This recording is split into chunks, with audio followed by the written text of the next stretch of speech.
guys remember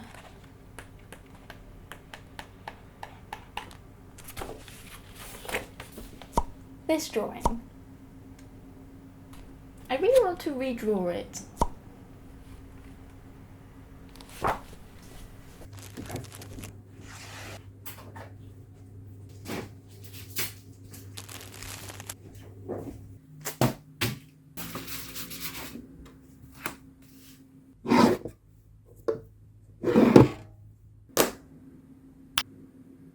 I'm not doing the full Inktober challenge this year. I am doing a 2023 calendar, however, and so if this drawing works out well enough, I'm hoping to make it the cover of the calendar. By the way, by the time you've watched this video, if all has gone well, the calendar will be available for pre-order on my shop, so I'll have the link below if you want to check that out. So fingers crossed that I haven't jinxed myself by saying this too early, and that it all works out and that I have a calendar cover by the end of this video.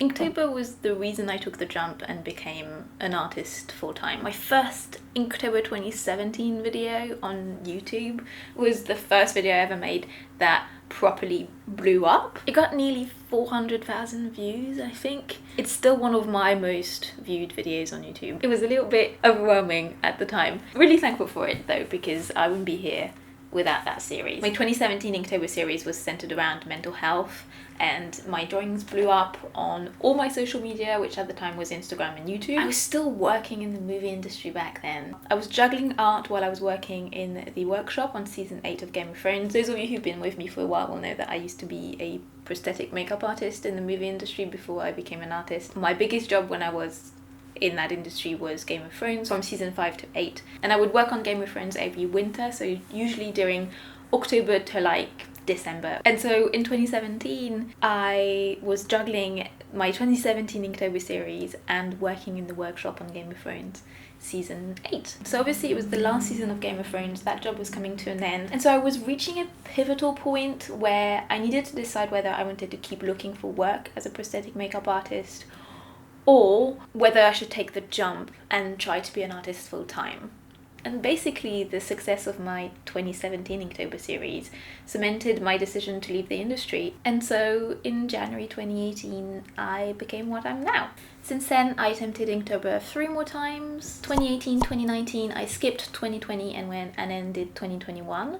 By the way, if you're interested, I'm doing a retrospective of all those drawings on my Instagram, so every day I'm posting all the drawings I did for Inktober's of previous years, so you can see sort of the evolution of my style and my skill level and just my different approaches every year. The very first drawing I did for my 2017 Inktober series is still to this day my most stolen design on the internet. Like, it's, I don't know, the internet, you know.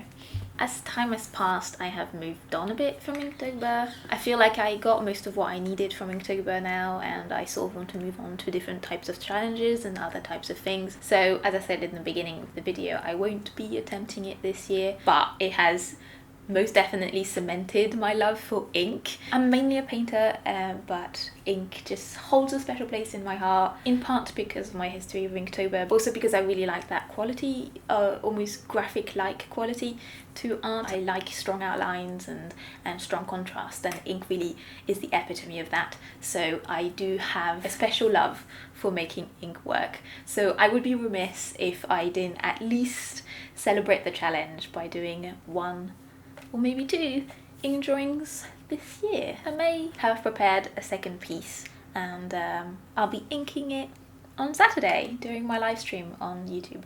So if you want to join me and see that piece then it'd be lovely to have your company on Saturday. My work in 2017 was quite dark. It has lightened up a little bit since. I do definitely use more colour than I did back then.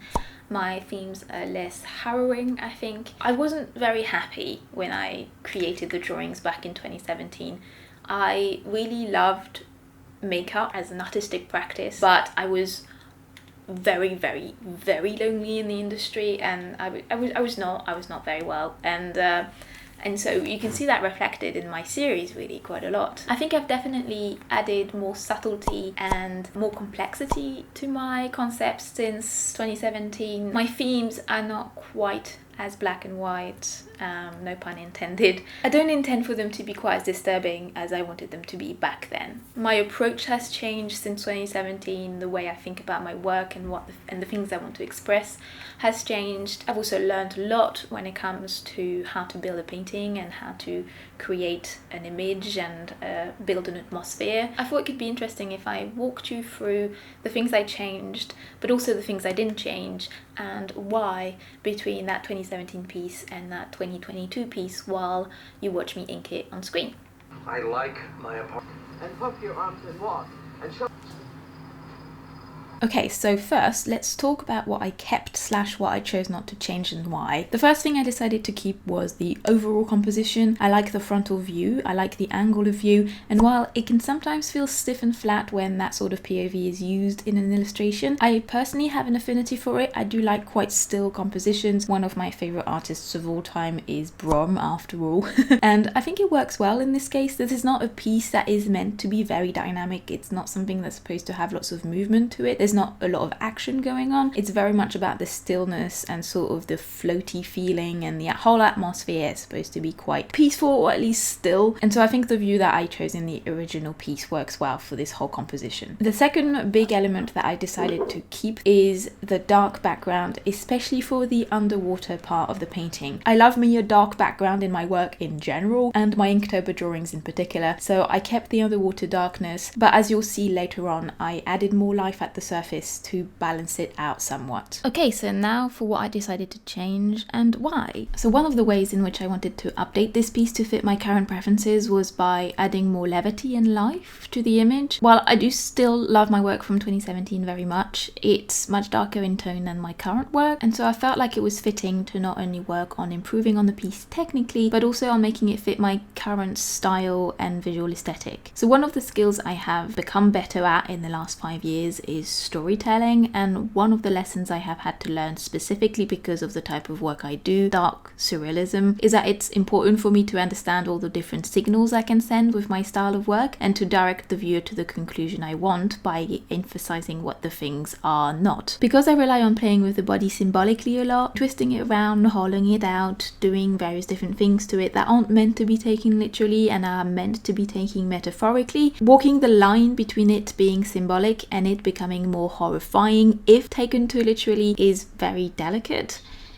In the case of my 2017 drawing, some of the design choices I made, paired with the context in which they are presented, make the character almost look dead, which I did not realise as well back then. I could feel it in the piece, but I wasn't able to analyse what I should do differently. So one of those design elements is how I integrated the character in its environment. She's there alone, there is nothing around her to tie her to her environment naturally. She stands out starkly and feels very alien. It doesn't feel like she is there intentionally or as if she's participating in a natural ecosystem. Another reason my character depiction may appear a little morbid, in my opinion, is because of the way I shaded the body back then. I was a lot less practiced with anatomy and I was fumbling around a little when it came to making the body not look too flat. I liked texture, and I still do, but I didn't know how to use it wisely, and part of me felt like everything needed to have some texture. I was worried the body would look too plain if I didn't add anything to it, so I ended up making it look almost too textured. I drew the elements I knew were there anatomically, such as the ribs and the neck muscles, for example, but I didn't realize they would affect how the body was perceived if they showed too prominently. We as humans are very intuitively familiar with how the human body looks and can instinctively pick up on subtle things that may make a body feel wrong somehow, and seeing a person's rib structure or underlying muscle tone paired with the context of it floating in dark waters can lead the viewer to conclusions a little more morbid than what I may have had intended. And so here's what I changed to shift the perception of the viewer away from the feeling that my character is dead and decaying. In the old piece, the amount of cross-hatching I used and the slightly erratic way in which I applied it gave my character's skin a more wrinkled and leathery look than a healthy floating body would have. I meant it as shading, but it doesn't differentiate itself enough visually from the texture I used on the roots to really read as shading, and so it reads as texture and lends my character its slightly gaunt and sickly look. So the character character's shape in the new piece is fuller and smoother, and it has movement with the hand wrapping around the stem to the right of the image. Sorry for all the yelling from the little birds at the feeder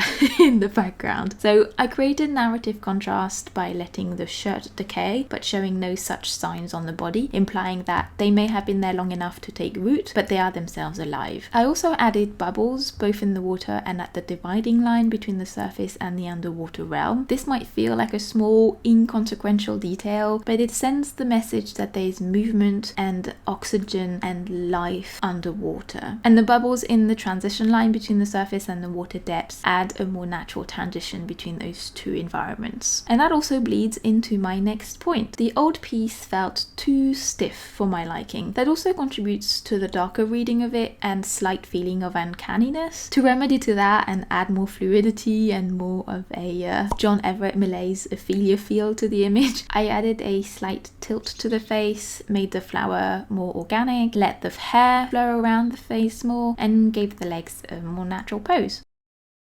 And so finally, one of the biggest changes I went for was to change the dividing planes in the piece. The 2017 piece was divided into 3 parts: the sky, the water surface, and the underwater. That composition is not necessarily wrong or bad, and I think it worked fine for that piece, but it's also a little bit disjointed for my taste. When critiquing work, it's important to take into account the intention behind the decisions made, and the way I divided that 2017 drawing did not match the intention I had for it. It draws most of the attention to the lily because that's where the highest contrast is, and while I did want the eye of the viewer to be drawn to that, I also wanted the face of the character to be more seamlessly incorporated into that area of focus. But because the flower and the face are not against the same background, because the background for the face is a lot busier, there's a lot more detail, it's a lot more confusing to the eye, all of that creates a divide between the two that I wouldn't have intentionally chosen to put in place if I had realized that it was there.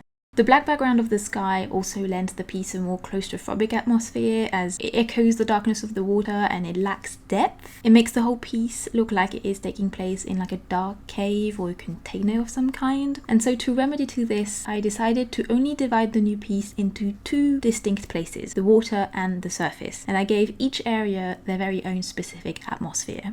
The water's dark, minimalistic, ethereal and floaty, is a bit like a dream world. The value range is wide, meaning that I have very dark darks and much brighter brights. The contrast is very stark. It's the part of the image that contains the blackest blacks. On the other hand, the surface of the water is brighter, more intricate. It contains all the life and most of the texture and detail, as well as the brightest lights. The value range is a lot smaller. Everything is in a very limited range of grayscale, which implies more color and variety in light if this was like a colored image. Both realms extend to the edges of the paper and could be perceived as spreading out indefinitely in most directions. There is no sky to add another dimension to this image. The whole world of this piece is water, below it and above it, but all water nonetheless. And so while there are 2 very different environments in this drawing, I also want to make sure that I retain what the drawing is about. This character who is linking the world of the surface with the underwater world, and it's about the relationship between those 2 environments. So they're not strangers to each other, they need each other to survive. How a flower needs to pick up the light from the surface in order to feed its roots, but its roots allow it to access the soil that it also needs to survive. I need that symbolic imagery to be reflected in the way I've drawn the composition too. So I linked both environments intricately in a variety of small ways, from the bubbles at the surface like we spoke about earlier, to the lights shimmering on the character's upper body, the water droplets on the leaves also at the surface. They make sure that we are reminded what everything is tied together by, which is water. There we go. I'm really happy with it. It's a very rare thing for me to say.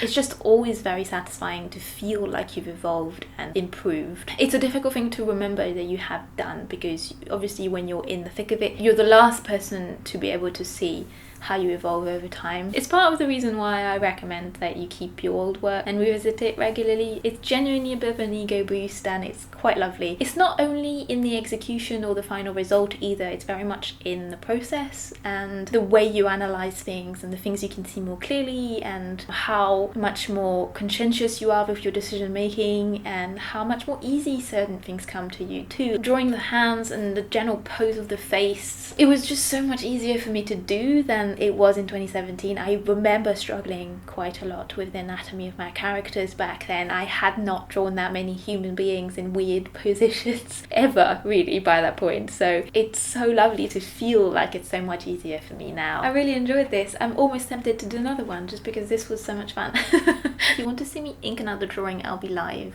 on Saturday on YouTube. Come join me, come say hi. If you're working on Inktober, you can come and hang out and ink your drawings with me. Enjoy a few hours together if you'd like to have some company. So since I'm happy with this and I didn't jinx myself, this is now the cover for my 2023 calendar, which is available to pre-order on my website right now. And it is also available as prints on my shop, so feel free to go check that out. Thank you ever so much for watching. I hope you had a nice time. I definitely had a lot of fun making this video. And if you're doing a challenge this month, let me know in the comments. I would love to hear what you're doing. There's so many challenges now around this time of year.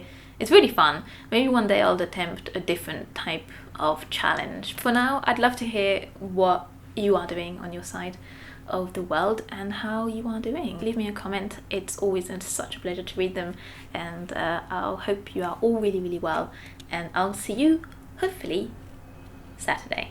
Bye everyone.